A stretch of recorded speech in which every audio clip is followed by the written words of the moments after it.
The effective badass can be thought of as a balanced leader with a spear in one hand and a Zen bench in the other.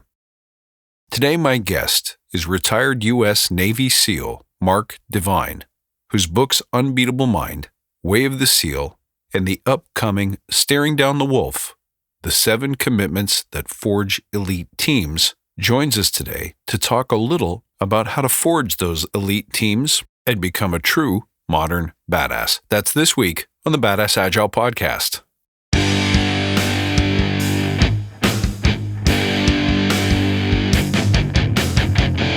Greetings, team.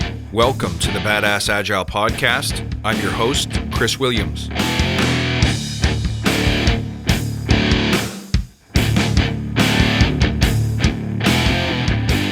Mark Divine, how are you? I am awesome, Chris. Thanks for having me on the show. Mark, thanks for being on the show. It's a real pleasure to have you on the show. In a minute, I want to talk about how I know you and how you came to be on the show, because I don't do interviews often. But first, for the tribe, as we always do at the beginning of every episode, let's take a moment to remember why we're here. To create an elite tribe of leaders who truly serve their clients and communities by doing what matters and what works, relentlessly chasing value and excellence like a badass. There are so many. You like that one? Yeah, I like it. There are so many resources out there that talk about what you need to do to be agile, but we're focused on who you need to become in order to lead teams. So let's hammer down those fundamentals to create a truly unique and unstoppable force in this industry. And remember, guys, if this podcast helps you, all we ask is that you tell your friends. Mark Divine, my guest today, is see if I get this right, a retired commander of the United States Navy SEALs. Do I have it right? That's correct. Wow. Good job. So before we get into your experience, and you know what? I actually want to focus less on the badass shoot 'em up kind of hero stories that I'm sure you have in droves, and more I want to talk about your new book and how it applies to and impacts leadership. Mm-hmm. But I just want to state, for those of you who know me, the reason that I am where I am today has everything to do with the fact that I've been part of Mark's Unbeatable Mind program since 2014. Anyone who knows me would tell you that the transformation has been unbelievable. And so first I want to thank you because you've changed my life in so many positive ways. Wow. But I'm also really interested in your story arc, Mark, because it seems to me in reading your initial books like Unbeatable Mind and Way of the SEAL, that you've almost gone from adventure seeker to warrior to, in a way, an educator and trainer. And now, if you look at the current book, which we'll announce in a moment, you're now at a point where you're, to my mind, spreading hope and positivity around leadership in every area of life. So how did you get where you are today? Well, I was born at a very young age in a small town in upstate New York. How far back do we want to go? Wherever you want, man, wherever you want. I think probably the salient points, so I don't bore your listeners to death, is that I was a pretty average guy and grew up in like I said, a small town, and I mean really small, 400 people, upstate New York. And I grew up in, really kind of a tumultuous family, a lot of anger from my father and rage, and, alcohol ran through our family for generations. And none of that really fazed me much, I didn't think, in my younger years, because I was athletic. And so I had athletics and endurance sports to kind of take my mind off it, get me outside, give me some healthy hobbies and habits. And then most importantly, I would say, because we spend our summers in the Adirondacks, and the upstate New York is just beautiful, and there's millions of acres of wilderness, I really spent a lot of time outdoors. I got really comfortable being silent in nature and really connecting kind of to the earth like that way. And I wasn't like a grainy, earthy kind of person, but you'll see where this is going, how it would connect to, to who I am today.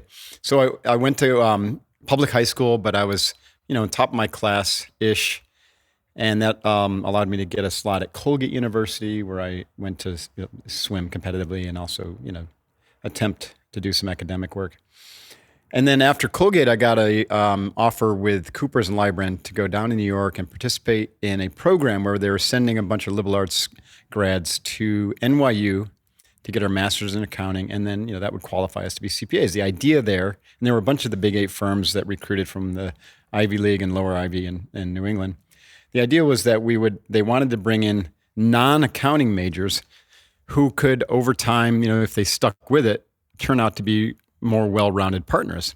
Ironically, that was validated, although not many people stuck with it. Like I bailed after 4 years, but one of my good friends from Colgate is now the CEO of E&Y or EY. And he went through the very same program in the same year as me. So it's kind of cool. At any rate, it's hard to tell this story quickly, Chris. Keep going. But I'll get to the juicy part. So here I am at 21 years old in Manhattan, in a suit and tie, doing something I really had no idea what I was getting into, this CPA consulting business.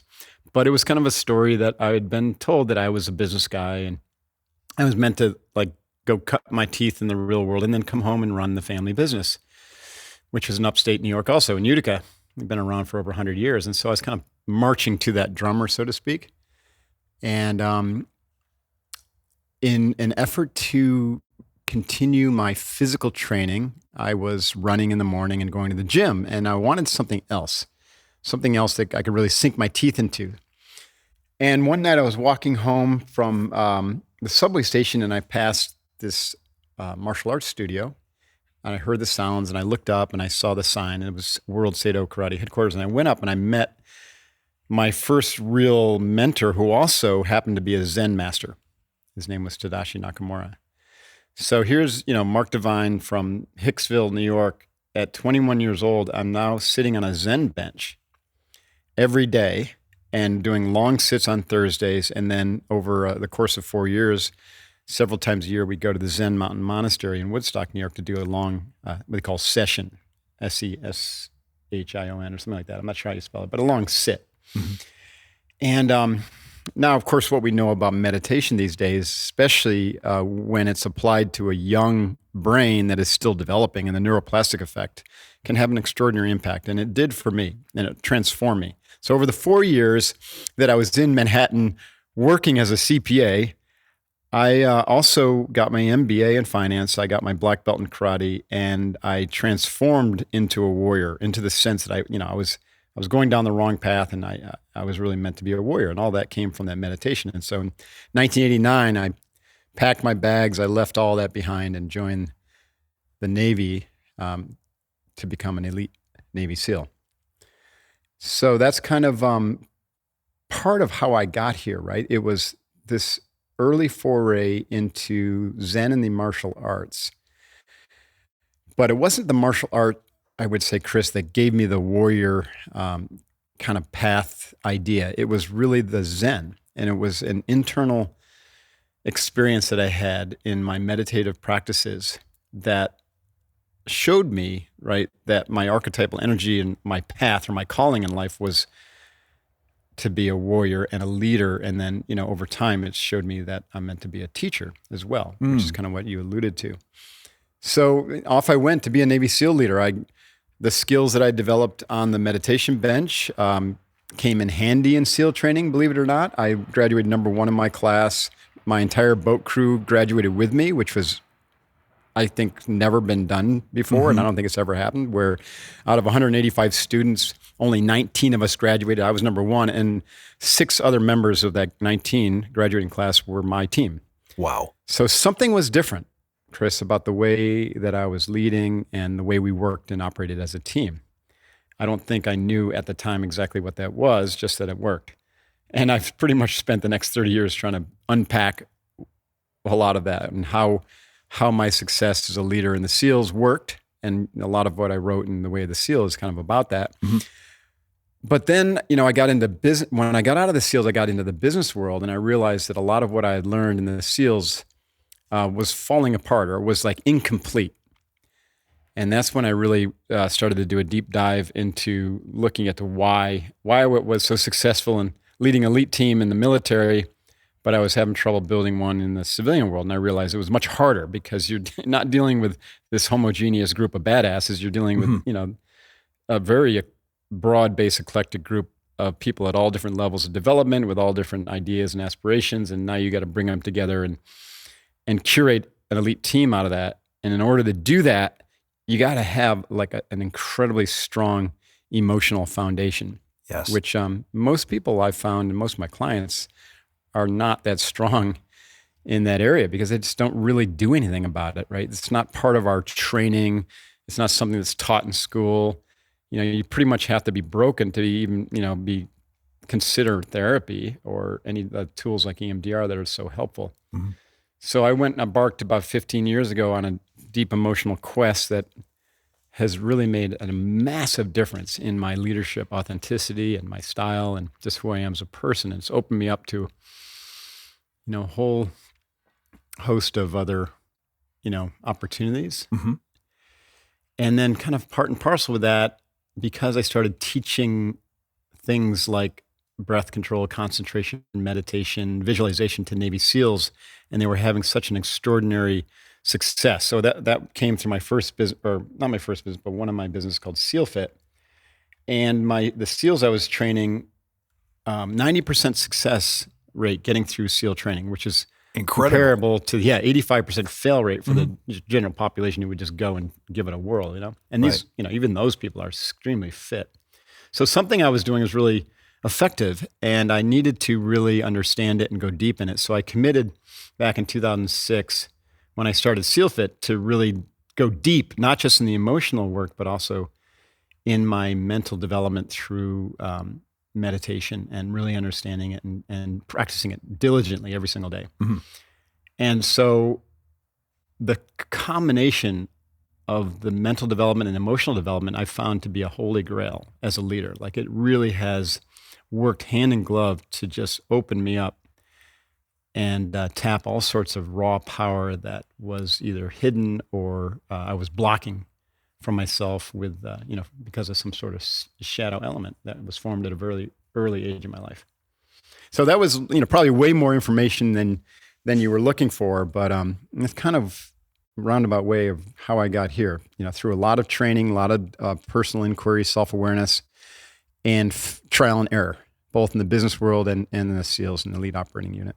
Awesome. Thank you for that. So it's not more than I was looking for. It's everything I was looking for. I'll tell you why. First of all, the book is called Staring Down the Wolf, The 7 Commitments That Forge Elite Teams. And it's out when? March 2nd. It's March 2nd. Available for pre-order now, by the way. Oh, great. Great. We could talk about that at the end of the show. We have some cool pre-order offers. Oh, excellent. Let's do that. Okay. So you brought up a whole bunch of things as you were talking, and I want to unpack them as best I can. First of all, I want everyone who's listening to this show who works in corporate environments or works in community or even just within your families to feel like you, through this book, could create your own quote-unquote elite team. And I think it's fair to say, Mark, that an elite team is not based on how much you know. No. It's not the weapons training that makes you elite. It is rather the core principles. Probably one of the most foundational ones for me was the smoke jumper's creed. Mm-hmm. Do today what others won't so you can have tomorrow what others can't. Mm-hmm. The implication that it is what you choose to believe and then how you choose to act that makes the difference for leaders. Right. Converse to what we're being sold is that, leadership is big business, let's face it. But I think a lot of the reason why there's so many books and so many videos and so many internet memes about what makes a great leader, and yet we're starved for great leadership, is that we might be focused on the wrong things. Right. What's so attractive to great, glad to hear, because I want you to elaborate on what those things are.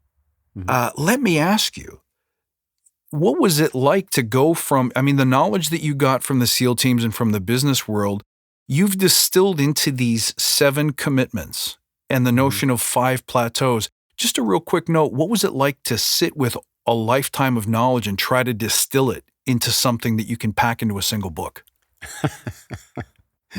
Well, anyone who's listening who's written a book knows that it's a laborious process, right? And I would say probably the most valuable thing for me in writing this book and any book that I have written in the past, but although I'm really turning it into a practice, and I've got a number of books, in my hip pocket that have yet to come out of me, and I'll use this process in every one, is once I define what it is I'm going to write about. Like in this case, I didn't have the title, but I knew I was going to write about these fundamental, and I call them commitments because they're training.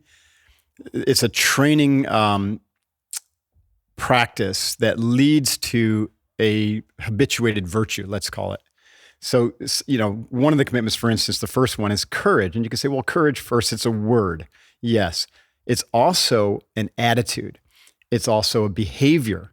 And when habituated, courage becomes a virtue. But, how do you habituate something like courage if you don't practice it every day, right? So you've got to commit to practice courage in order to have courage in your relationships.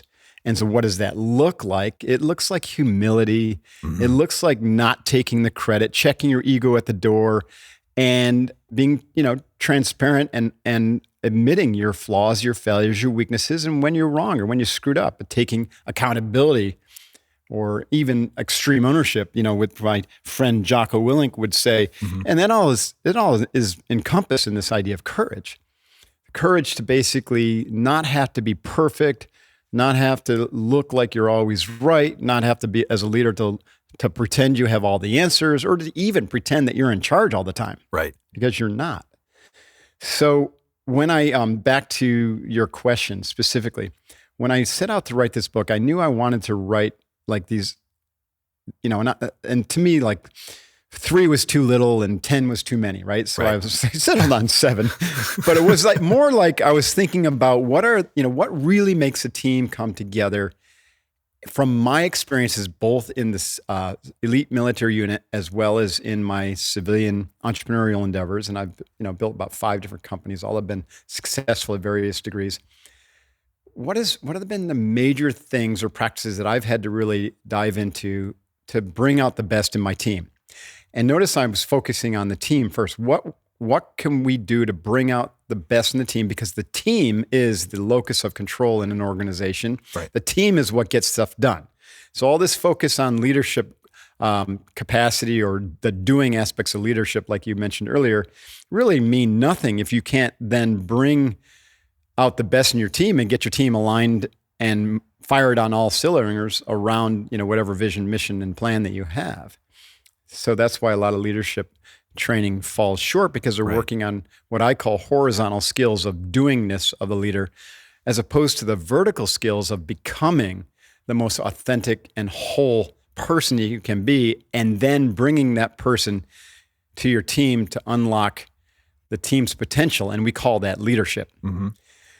So when I started this book, I just sat and meditated, back to the, what I was saying earlier. The most valuable skill for me was to actually learn how to meditate. I'm not talking about using Headspace or 10% happier or some visualization, a different one every day. I'm talking about like the deep practice of learning to still your mind, to concentrate, to shift into more of an awakened awareness perspective, and to utilize all of your mind system. And I call that whole mind, so that you're getting more, you're thinking from the perspective of wisdom as opposed to cleverness. Mm-hmm. And when I am able to shift into that perspective and then use that perspective to contemplate something deep like these issues around leadership and team building, then stuff just comes to me.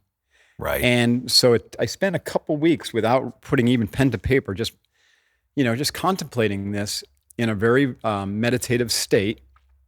And then it just came to me, right? Literally one day, I had a download where I wrote down these 7 commitments, and then, I meditated on them for another few days, and then I was able to reorganize them. And then when I finished that session, I was like, holy cow, that is it right there. Like I can't poke any holes in this, right? It seems to be like a complete knowledge nugget that is standalone and is, it's worthy. And so that became, those 7 ideas or concepts became the foundation for the book. There was a lot more after that I had to really kind of consider, especially the book, Chris, as you know, after having read it, is kind of a yin and yang, right? It's or a, here's how you do it, and here's an example of how it's done really well. And I use some of my SEAL teammates who were just exemplars in that elite world and some of their stories to show them how they really displayed the commitment in practice. And then I use my own stories in the business world to show how I fell down and usually smacked my face on the ground with that same commitment, and how it really took me many years to kind of cultivate all of them and be able to bring them all into bear in my teams.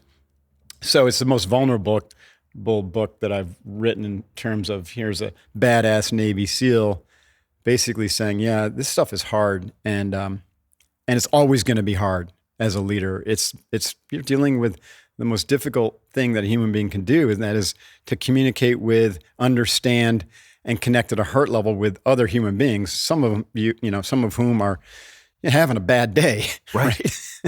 It's hard work. There's really very little else that we do as a leader that's harder than that. Strategy is, they say, culture eats strategy, and culture is about bringing out the best in your team. If you don't have a good culture, you're toast. Well, so you had mentioned something in the book. You had said, the minute I got into civilian world and started trying my hand at entrepreneurship, I didn't have my team having my back.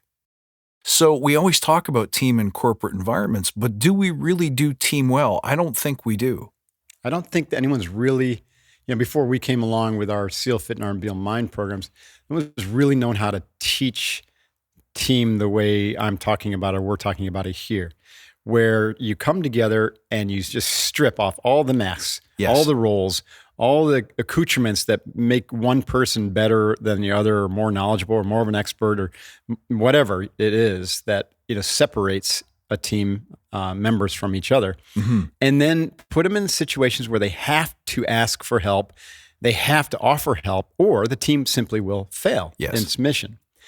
And that develops great humility and also trust, because all of a sudden, people are seeing that the appointed or anointed leader suddenly ain't so perfect anymore. And that leader has to, roger up that they need assistance, and they can't do it without their team. And everyone has that experience at some level. And it becomes, it moves the leader from a me, them kind of perspective to a I, we. I'm important. I've got to master myself every day so that I bring my best version of myself to the we-ness of the team, so that we together can accomplish our mission. And so all the separation ends, and then the leader's able to get out of the way. We used to say in the SEALs, we're ready to lead, ready to follow, and never quit. And what we meant by that is, even if I'm the lieutenant or lieutenant commander, many times, if not most of the time on a mission, I'm not leading. Right? I am letting the experts lead. I'm letting the strongest one in a particular phase lead. I'm letting the most alert one if I'm fatigued. I'm okay to get out of the way and let the brilliance of the team accomplish the mission. And the team, the energy of a team when acting at this level is at least 20 times more powerful than just a bunch of individuals doing a job. And that's a principle you're aware of. I call that the 20X. Of course. And I remember one of the coolest things that attracted me to Unbeatable Mind was you saying, be prepared to meet yourself for the first time, and you're capable of 20 times what you think you are. That fascinated me. Right. I have a question for you.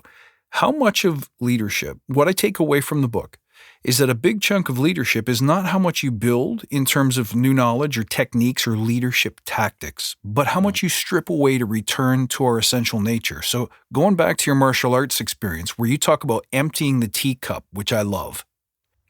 I want to talk about that in a moment, but first let's get down to those 7 commitments. The 7 commitments are courage, trust, respect, growth, excellence, resiliency. Oh boy. There's a big potful there. And alignment. Now, I think anyone hearing those would say, okay, makes sense, heard that before. But your 5 plateau model discusses how these concepts kind of emerge over time and with practice in an evolutionary way. You can't just read the book and be there. Right. Can you discuss those 5 plateaus quickly? Yeah, sure. So the idea, and this is, the 5 plateaus are my expression through my work with our clients of a developmental model. And what we mean by the developmental model is that, all human beings essentially grow and develop through certain stages. And, dovetailing with Carol Dweck's work, either we get stuck or or stop at a particular stage because that's the stage that our family was at, or we have some sort of, emotional trauma that blocks us. So we might get stuck at a particular stage. It doesn't mean we're not smart, doesn't mean we're not worthy and great human beings, but it will mean that when you lead, you will be leading from that plateau where you got stuck, and you're going to have a lot of shadow that you're just going to be dumping all over people. And so you can just think through like political leadership in this example. Can you think of any political leaders that make it to the top who are still dumping their emotional shadow and their lower stage of worldview development upon others, right? It happens in every type of organization. And so, in political leadership, you might find a lot of people who are at that kind of second plateau, which is, what I call the protector, which are protecting some sort of status quo, fundamentalist ideology. And so we have a lot of that going on in our society. Mm-hmm. And then the third plateau I consider to be what I call the achiever. You see, most achievers are in kind of the corporate and entrepreneurial world. Well, that's all fine and good, but it's not the highest stage of development, right? At the achiever level, there's still a lot of shadow. There's a lot of ego. There's a lot of achieving at the expense of others or at the expense of the environment. There's a tribal or ethnocentric achiever where everyone thinks, well, my country's better than your country, and so I'm going to achieve at the expense of you. And so you see China stealing trade secrets of the United States, and United States blocking, any work on 5G tech. And so this, the achiever plateau and the protector plateau lead to great clashes amongst corporations, individuals, and even countries. And then, the fourth plateau, by the way, I didn't mention the first plateau is really survival mode. Yes. And this is, an individual who's really either temporarily stuck in a survival mode, let's say financial or health crisis, or like a full, well over 1 billion people in the world or several billion people who are stuck in survival plateau because they're in a war-torn region or just dirt poor and struggling every day to feed themselves. It's very difficult to grow beyond that first plateau if you're in that kind of category, or if you have a major crisis in your life that sucks you back down there and you're just struggling. There's no daily attempt to actualize, to do the emotional development work. You just don't have time or the energy for it. Anyways, let me finish these up since you got me going on these. The fourth plateau I call the equalizer, and this is kind of like the pluralist who thinks everyone's equal, but there's a lot of shadow at the fourth plateau too, in that most equalizers still have a sense of superiority because they're very judgmental, right, of other people and other ways of being. And so this fourth plateau, even though we're transcending and including and getting more and more developed, it's still not the penultimate goal of ours as a leader, because the fifth plateau, which is the integrator, is the first like truly world-centric plateau where you see other human beings for the value that they bring to you, your team, or the world, and you don't demonize them, put them down, or think that they're less than, even if they have some work to do, right? You're able to navigate all the plateaus, and you've cleared up a lot of your shadow at these plateaus. Now, with developmental psychology, Chris, it's estimated that like less than 5% of the world is at that integrator level. And one of my missions is to train and inspire over 100 million people to evolve to that integrator level, which is a world-centric leader who has great care and concern for all of humanity and planet Earth itself, and can still be extremely successful financially and in all measures, but that's not what's leading your motivation every day, right? It's kind of like conscious capitalism on steroids. Yep. It's okay to be successful and wealthy, but we're not going to do it at the expense of anyone else, and we're going to have a truly abundant attitude toward all of humanity and Mother Earth. And so you're going to be a healer, you're going to be a philanthropist, you're going to be, you're going to have cleared up all the shadows. So, a lot of your work might be social entrepreneurship or save the world type missions, but done in complete alignment with who you are as an individual and what's going to fire you up, so that you are not doing the wrong things and not doing things for the wrong reason. Which is I think that comes out pretty clearly in the book Staring Down the Wolf, that ultimately that stage of alignment, which is the seventh commitment, not only as a leader are you aligned with your passions and your purpose in life or your calling, but you've created an organization, or you're leading an organization or a team that is also aligned with something that is extremely meaningful to everybody on the team. And then every day you work on aligning so you can kick ass and take names. So that's it's not easy to go through these 5 plateaus in a quick podcast segment like this. And if anyone really wants to go deeper on it, there's it comes from Ken Wilber's integral theory and Don Beck's spiral dynamics, and there's different developmental models that this draws from. Even the Eastern spiritual traditions have developmental models that kind of lay on top of this and go into higher stages above the integral. I'm really simplifying it here with 5, but you could say there's almost like 12, 14 different developmental levels that individuals can go through to get to the highest stages, but very few are at or above that integral level. Agreed. But I think what's important about your book is that you do a great job of simplifying it to a point where you say, first of all, there are levels, and these are the hallmarks of each. So be aware of where you're sitting today, but also be aware that you can elevate anytime you want to a higher level. Right. It is also incorrect to judge other people because they're not yet at that 5th plateau, because we're all on a path. And here are the things you can do to develop yourself towards the 5th plateau, which is the honorable goal. Right. So I really like that. And I think... and it's important to not look at it as a hierarchy, like, oh yeah, I'm at the 5th plateau, you're only at the 2nd. Nah. Exactly.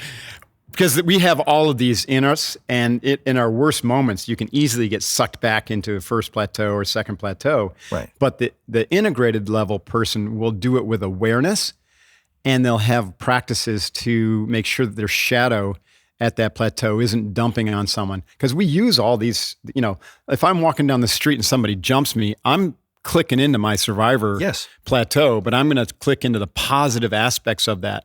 And I'm going to de-escalate that situation. Whereas if I hadn't done that developmental work and really understood how to be sheepdog strong and how to both fight as well as avoid a fight, then if the same thing were to happen and I click back into survival mode, I might seize up with fight or flight and end up getting injured or worse. So all of these exist and co-arise. The point is as a leader to develop yourself so that your emotional shadow or your biases, or your just stuckness, your rigidity, because of the way you were brought up and your viewpoints and your religion or whatever it is, it's just stuck you at a certain level. So you separate from other beings, or you operate in a suboptimal manner like I just described, which could get you killed or get your business killed. So of all the 7 commitments across those 5 plateaus, I think the ones that would be super fun to talk about are courage, trust, and maybe resiliency. Let's see how far we get. But before we do that, one of the things that you touched on is that it would be difficult to lead from, let's say, the 1st or 2nd plateau exclusively, if that was your container, if that was your limit, right? When we think about what SEALs are capable of, we would easily regard them as the people who get shit done in environments where failure's not an option and it's always bad news going in. Like they don't bring you along to, necessarily serve food if the caterers don't show up. The mission is serious. The problem that I think we have that my crew, my Agile folks will really appreciate hearing more about is in the corporate world, we don't value a high bar. So we don't eliminate 90% of candidates the way the Navy SEALs do. We also don't really enjoy the word or the experience of failure. But if you flip that in what you described the experience of BUDS, for example, failure is the most important learning tool. We don't value discomfort. We don't like what you call VUCA, which is volatile, uncertain, complex, and ambiguous environments such as you would find in wartime. So how do we get SEAL-like results in environments where that's not, SEAL-like values don't exist? Well, it's a really great question, and it's really the one I'm trying to answer with all 7 commitments. When you commit to courage, so that trust develops, and when trust develops, you first are, as a leader, must become trustworthy. Well, then that leads to respect, because respect is earned. Earn your trident of respect every day was our SEAL kind of one of our ethos statement. So respect is built on trust. Trust is built on courage. And then that unlocks growth, which is the 4th commitment. And then you look at the team, and as a corporate leader, you can think this. I look at the team as my major vehicle for growth, and your environment, your business culture should be your main vehicle for personal development and growth. And I mean growth at the vertical level, not accruing more horizontal skills. Like we've got a plethora of horizontal skills, doing skills. Now we need to work on the being skills. So if you spend 12 hours a day with your corporate teams and you're not growing with and through your corporate teams and unlocking their growth, then you're wasting a massive opportunity. And so in the SEALs, we took every day as an opportunity to grow. We weren't just mission focused. It was our attitude was master the self first so that we can serve our team and the mission most effectively. And if we weren't doing the self-mastery and the growth, then something was going to break, or we just were going to show up and get kicked off the team eventually, right? Because everyone has to be firing on all cylinders and growing and learning and challenging themselves and getting comfortable being uncomfortable, like you said. Now, back to your question. And then the rest of the commitments build upon growth. That's what allows you to operate with excellence as a team. And then doing this day in and day out and having a long-term perspective and being super persistent and adaptable, that leads to resiliency. And then aligning every day, allows you to, kick ass in the mission because you're all clear about why you're doing what you're doing. All of these kind of support each other and build upon each other in a very hierarchical manner, almost like the 5 plateaus build upon each other in the hierarchical manner. I mean, they transcend but include the previous commitment. When it comes to this idea of failure, was such a awesome lesson I learned early in my days at Buds and then in the SEALs, that we had this saying, failure is not an option. And it's easy to think like first level. There's always 2 or 3 levels of learning or insight, when you have a platitude like that. So you think, well, yeah, it's not okay to fail. Wrong. What that means is the concept of failure is not an option. So quite the contrary, we strive to break things. We strive to push the envelope and figure out how things aren't going to work. What someone else would call for failure, we call success, because now we know how not to do something, or a better way to do it, something that is a challenging thing to do. And we're always striving to figure out how to do things better. In order to figure out how to do things better, you got to break, the way it used to be done. So failure truly is not an option with that kind of attitude, that mindset. But in order to have that attitude, you really have to have trust, respect, and courage with the team, because, you're going to be doing scary things. You're going to be, looking like a failure to an untrained observer. And I tell the story about my sea daddy, Admiral McCraven, who was then Commander McCraven of SEAL Team 3. McCraven had this attitude, and he demonstrated it, and he did not shy at all from risk, and nor putting himself in risky situations as a leader, even when he didn't necessarily have to, where other leaders might have, stayed back behind their office door or their desk. And he did this operation up in Morro Bay with his team, was preparing to go to combat. And the surf zone was just massive. And he pushed the team, or didn't, said another way, he didn't prevent the team from going out through the surf in their $500,000 rigid hull inflatable boats. And he went with them, and they flipped these ribs upside down, nearly killing everyone on this mission, including McCraven. And he could easily have, it could easily have ruined his career. But the way he handled it was so graceful that it actually developed greater trust. And it's because, he looked at this event, and in the investigation, he explained that, SEALs need to be able to do this type of thing. And you need to find where their edge is in terms of, getting through really heavy surf conditions, because that's what we do. We're maritime special operators. And he made the call to go, and everyone, thought that they could make it, including the operators in the boat. And so he took full accountability and responsibility for the failure, even though he was just technically the commanding officer and the observer. But, that's what you do as a leader. You take responsibility. And he said basically that, that level of transparency and ownership of the situation, brought great trust amongst the team. And then his relentless follow through, trying to ensure that all the lessons were gleaned from it, so that the SEALs, not just him and that small team, but the entire force, could learn from this situation in terms of what are the limits of the ribs, and how can we actually develop standard operating procedures to get, through something like this. And when all was said and done, the investigation came through. McRaven was completely exonerated, and his trust in him, amongst all the players, both at the command and up the chain of command, went through the roof. And he repeated this type of thing over and over again, where he was continuously pushing the envelope, trying to develop new tactics, techniques, and procedures when he didn't have to, but it was the right thing to do, and failing forward fast. And so that attitude led him to be, all the way up to be commander of SOCOM. And I attribute him with the guy who finally nailed bin Laden. He didn't shoot bin Laden, that was O'Neill, but he's the one that kept his eye on the ball for 9 years as JSOC commander, and then over at SOCOM to nail that guy.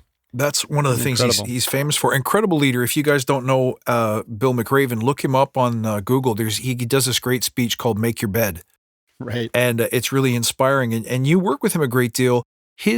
But his leadership at some point, didn't it cost him a little bit? Did he get himself in a little bit of trouble? Well, yes, but it's just like you can almost compare it to our conversation with the plateaus. He worked at SEAL Team 6 with a guy named Marcinko. I also profile Marcinko in the chapter on excellence around the creation of SEAL Team 6 and kind of what led to that unit to be so damn successful. It's an incredible story. But Marcinko truly was like a second and third plateau guy, whereas McRaven was operating, I think, at a fourth or fifth plateau, even back as a lieutenant commander. And he was critical of I don't know if he was openly critical to Marcinko, but certainly at the command, he was critical of the mindset of that rough and tumble, we're hairy-chested frogmen who are comfortable slithering up in the beach with a knife in our mouth, and we're going to go drink copious amounts of beer and get in a barroom brawl after the op. I mean, that was the old frogman attitude, the old Vietnam attitude that spilled over into SEAL Team 6.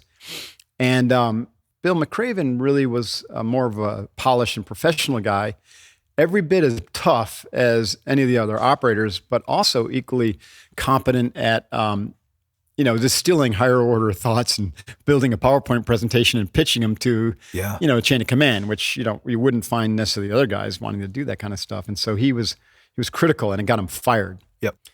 And he rebounded from that fairly quickly. After that, he went to Monterey postgraduate school and got a master's degree in high intensity, special operations, low intensity conflict. And while he was there, he wrote a book called The Theory of Spec Ops, which was his dissertation, which became a must read in the military. And so, he turned lemons into lemonade, and then he was assigned to SEAL Team 3, and, the rest is history. His career vaulted from there. And you had some experiences as well, both in the military and outside, where your style of leadership, you got your ass handed to you a couple of times. But I think that's one of the lessons in the book, is that willingness to risk it all for what you believe in, and to endeavor to the best of your ability, moving towards that fifth plateau, is what's going to make you a great leader. Exactly. Because if you're perfect all the time, if things are swimmingly awesome, it means you're not really risking anything. Right. You're coasting. And that illusion is so tied to ego, isn't it? Absolutely. Right. Everyone, the ego says I'm perfect, or I want to project this air of perfection. The problem with that kind of mask is that you can't see it because you're looking out through it, but everyone else can see it as clear as day. Right. So when you come to your team as a perfectionist or with a big ego, thinking that your shit doesn't stink, and you're the leader, and then you're going to basically try to lead from that perspective, everyone else sees it, and the trust, immediately evaporates, and you're going to operate as a bunch of individuals, right? Which is not an elite team. It's not what we're talking about. You still get stuff done, but you're not, in this VUCA world, you said the volatile, uncertain, complex, and ambiguous. You want to navigate VUCA with a smile on your face, then develop the emotional capacity to bring out the best in your team and not think that you got all the answers, right? Everything's too complicated, too uncertain. There's no way that any one individual can solve any problem anymore in the business world or any type of leadership situation. You really need the vast potential of the team And when I think about it, it's the team not just thinking more, thinking with their original toolkit, but also thinking with that whole mind that we talked about earlier from the fifth plateau, where they're accessing their intuition and their spontaneous insight. And they've got that, that resonance of the subtle energy of the team kind of vibrating all in sync. Yeah. And boy, that's when magic happens at a team. And you have to live through that experience of saying, I can't do this. I don't believe in myself. I want to quit. And having a teammate go, don't you dare. I got you. Right. You have to live through that, I think, somehow in order to really appreciate first of all, what your capacity is, but also what it means to be part of a team and have a swim buddy. Right. You can't think your way into this. You have to experience it. You have to feel it. When we're talking about emotional development, it's about your embodiment of deep awareness of who you are and what drives your behavior, and also the negative reactionary conditioning. Studies show that we have 5 times as many negative thoughts and feelings as we do positive ones. Wow. Well, what are we doing about that as leaders? Right. How are we ensuring, what are our practices to eradicate those negative conditioning and the reactionary conditioning that you bring to your team? I consider it like dropping little emotional hand grenades throughout the day, and you're sometimes not even aware of them. But like I said, your team is eminently aware of them. Sure. And they go home and have to process this stuff with their spouse or significant other. Yeah, and then they kick the cat, right? Well, you had said something interesting that your sense of humor, because I know you like humor, but it was rooted in sarcasm, is something you brought up in the book, which has that negative kind of bitter aspect to it. And you had to learn to unroll that and find a more positive form of humor. Yeah, my family is blessed and great people as they are. There was negative programming and processing, this generational, and so for me that showed up as sarcasm in my humor is one way. And when I started studying Zen, I was able to detect and notice those patterns, and also note how people reacted when I dropped some sarcastic bombs on them, and I had to I had to slowly change that one. And it gets easier and easier the more work you do on this stuff. Well, there's simple things. So I'm interested in the simple stuff that people can use to get started, because this whole journey is a lifetime of mastery. There's no one and done. So if you're going to commit to this life, you have to be prepared to be uncommon. So it is a continuous journey. But Agile people love Rails because Agile is so not prescriptive. It simply says things like, focus on the most important stuff first. Boom. That's perfect. So I want to get some little rails from you. One of the things I got from Unbeatable Mind about reducing that negative mindset is shut off the news. If a hurricane's coming for you, somebody's going to let you know. Right? So you're not missing much by doing like a weekly or a daily digest, but shut off those outside influences because they foster fear for profit, one could argue. What are some other things that you believe are great first steps towards eliminating the negativity that's so pervasive? Well, I think it's such a great question, and it is really important. Most leaders, there's four areas that we can affect change. One is of what we do and how we handle our bodies, right? And so you just address one thing that you could do that will lead to positive results, and that's shutting off the TV. The other is actually taking a real hard look at what we think and what we believe, right? So, are they related? Yes, but one's the exterior, one's the interior. The third is the culture, like affecting things from your interior sense of self and the way you behave that changes the culture or the mindset or the attitude of your team. That's really hard to do. So, that's usually, I would recommend the last place you look, but that's also what kind of staring down the wolf is about. But then there's that fourth part, which is the organizational structure and the doing of the organization itself. And you can have different rules and structural things that you can do that can affect change. So those are the four domains. So when I work with leaders, because most leaders are so focused on performance and doing, I start there because why not, right? It's not, it's much harder to bring them right into a deep meditative practice. Why not? Let's get some excellence in our environment. So we shut off the news. We begin to avoid negative people and cut them out of our lives. We begin to declutter some of the things that cause us a lot of stress, because as leaders, we take on way too much. And if you're not like at least 60% aligned with your zone of genius, that part of you which is just fired up and loving what you're doing, then you're going to have a lot of stress and you're going to have some negative reaction to having to do shit that you just don't like to do. 60% at least you need to be aligned. So declutter, start aligning with what you are supposed to be doing and aligning with your calling. That's really important work. The other thing is just to get into better balance.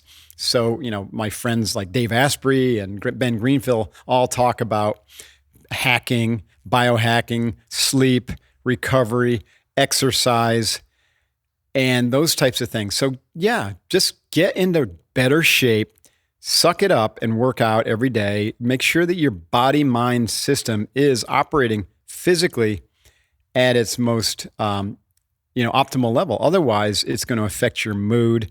It's going to affect your ability to even be positive or to even sit in silence and work on your belief systems or work on your negative thought patterns. So start there. Yep. Those are simple things, but hard for a lot of people to do for the simple fact of the matter that they're steeped in this pattern of hyper-competitiveness, hyperactivity, and overly distracted lifestyle, right? And so the big chunk of what we teach in Unbeatable Mind in the early months is just stop all that shit. Stop thinking you have to do everything.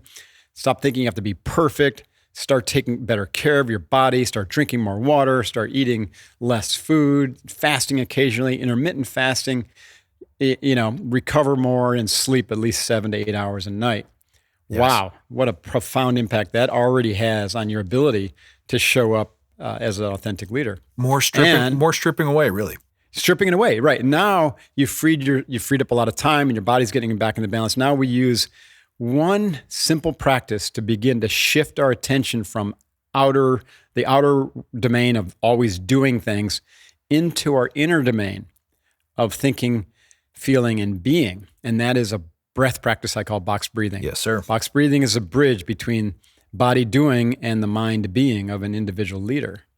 So that practice is where, that's like the secret weapon that everyone listening can add to their toolkit and begin a practice of box breathing, which is controlled nostril diaphragmatic breathing to a count of 4 or 5 and with a hold. And it's in the pattern of a box. You'll inhale to a count of 4, hold your breath to a count of 4, exhale to a count of 4, and hold your breath to a count of 4. And just focus on that.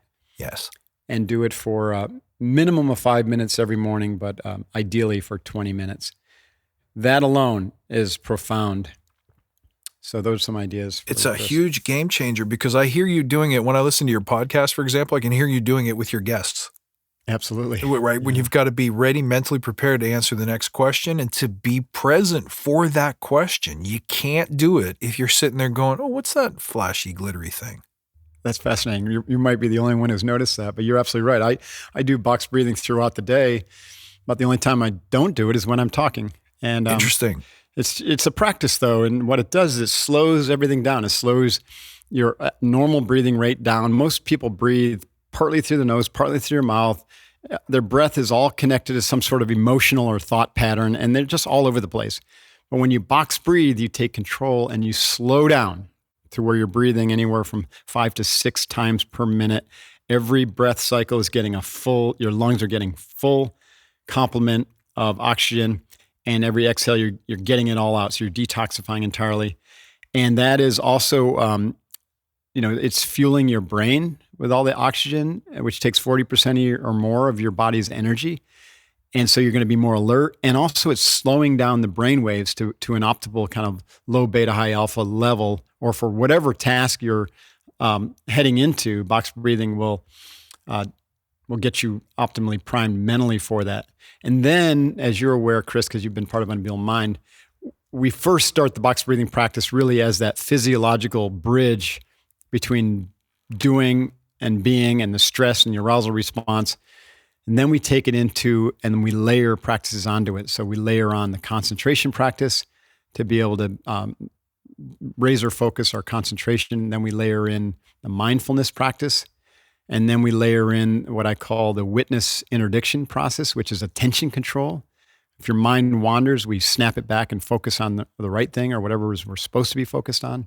And then at its deepest level, we go into that insight meditation, which is where I was at the beginning of this whole podcast when I was talking about the insights that accrued to me after 3 or 4 years of meditation practice that led me to change my entire life and really operate from a much deeper or expansive sense of who I am, as opposed to just, thinking I am all these thoughts. Right. Now, the way I always explain it to my clients is that, if you're in the SEALs, there's danger. There's real physical danger, and your body's programmed to help you navigate that danger. A great book on the topic is Dave Grossman's book. Right. But when you're in the corporate environment, there's no tiger. The thing that you fear is fear of rejection, fear of not being good enough, fear of being judged, as the case may be. And so learning, because there's no mirrors in the mind, you can't see how you show up unless someone gives you feedback or you're watching tape. Right. And a great white shark, I always say, is a terrifying thing. You're going to throw ballast, you're going to poop yourself if you find yourself face to face with a great white, but you put that same shark behind 6 feet of glass and it's like, oh, cool shark. I love it. Right. And so the box breathing and all of these awareness practices that you're talking about are that 6 feet of bulletproof glass. Right. And it's a great metaphor. I love that. Yeah, because you're basically interrupting or taking control of that fight-flight response, and you're de-stressing your body over a long period of stress buildup. So eventually, when you practice box breathing every single day, you've completely de-stressed your body, and you're preparing to win your body-mind for that day. And there's really nothing that can phase you. Like you said, I love that idea. That great white that you think might be coming at you is behind 6 feet of glass. It ain't going to touch you because you're prepared and you're not going to have a negative reaction to it. What I learned from you is that practice now opens the door for you to investigate what you call your boo, your background of obviousness, or your shadow self, which is that place where you go to meet the kid who was told they weren't good enough or who was abandoned or for whatever reason wronged or oppressed at a time when you're so impressionable. Right. We never get a chance to spend time with that version of ourselves. And I think what your book describes is that here's a rail for you. Here's a way to get started. If you want to build more trust, I think your book teaches us that you have to be that person who doesn't flip out in the face of emotional challenge, the person who is steady and calm. I think that's what people want in a leader. Right. Yeah, and willing to work on those deep subconscious patterns that I do call the background of obvious, which is your biases, your plateau issues, depending upon where you stabilize your worldview, as well as the emotional, what the emotional world calls, or the therapy world calls your shadow, which is most, if not all, comes from early childhood trauma or pseudo trauma, right?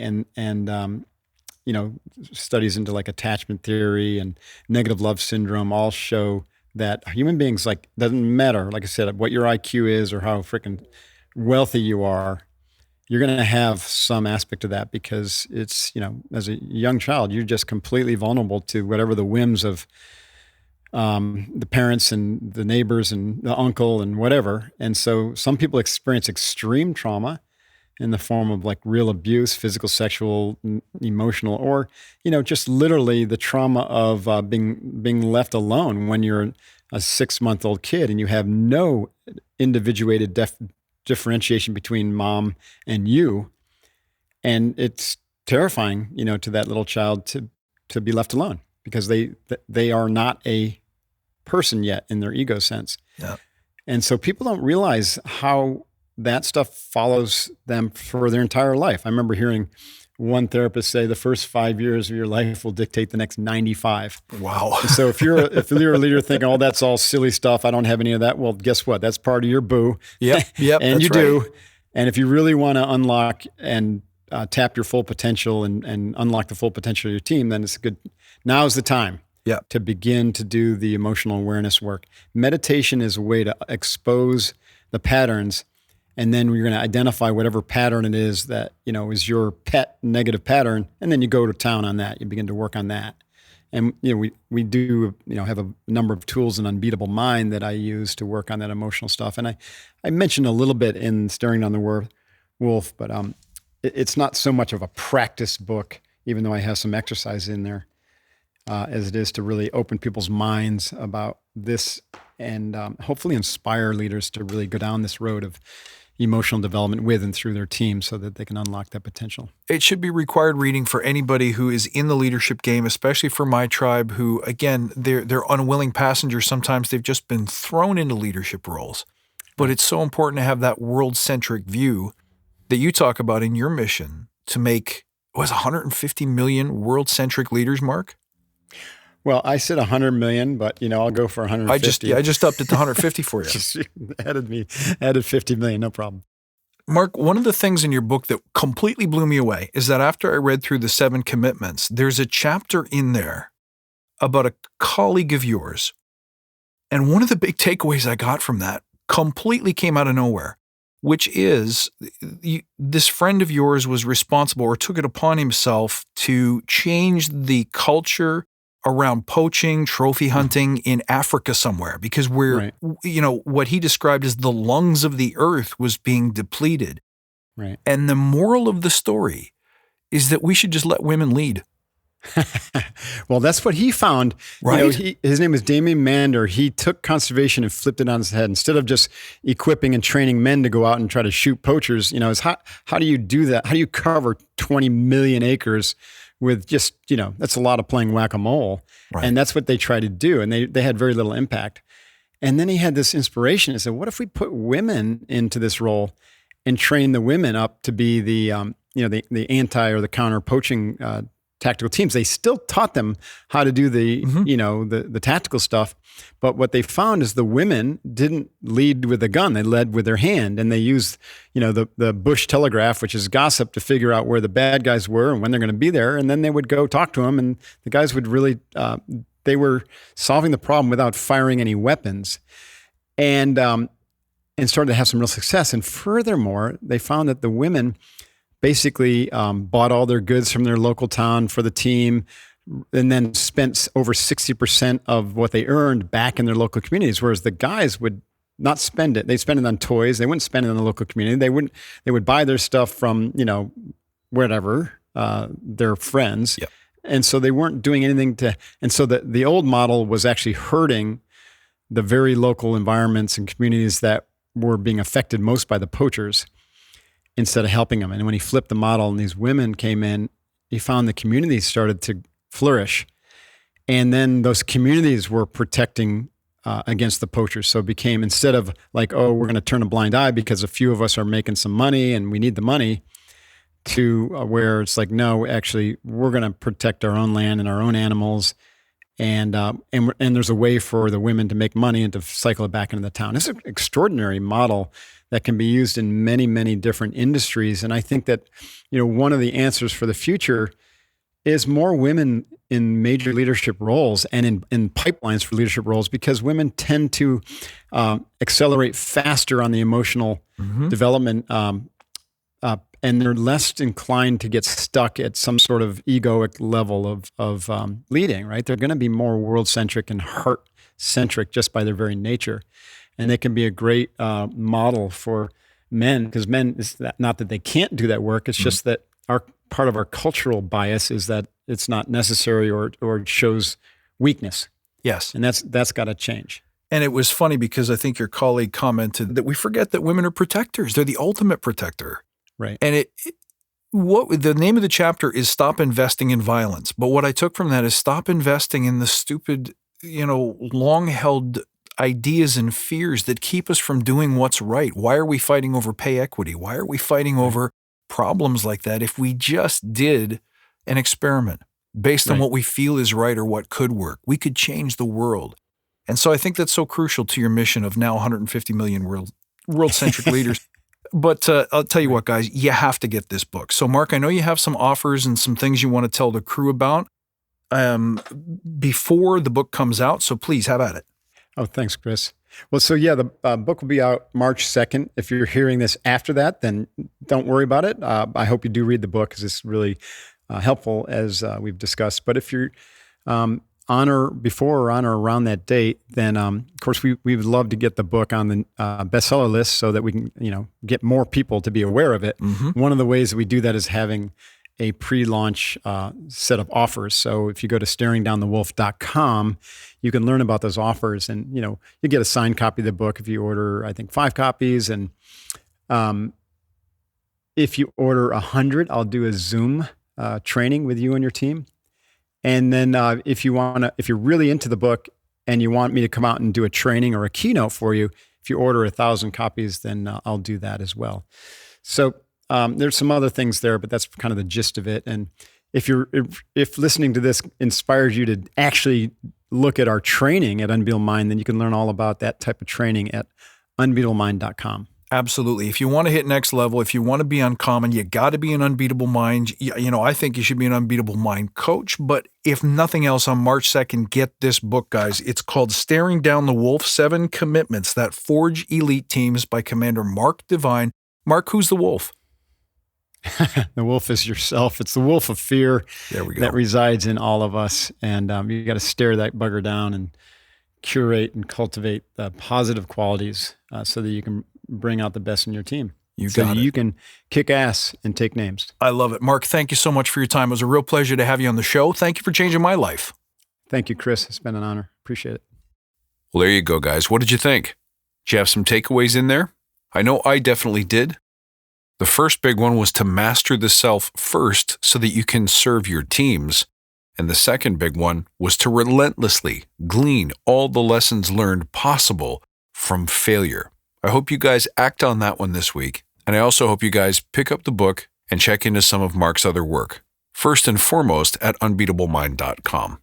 I've got links for you to buy the book in the show notes if you want to pre-order before the March 2nd launch date. Thank you for tuning in as always, guys. I love you. I'm grateful for each and every one of you. And I look forward to seeing you next time. Until then, stay badass.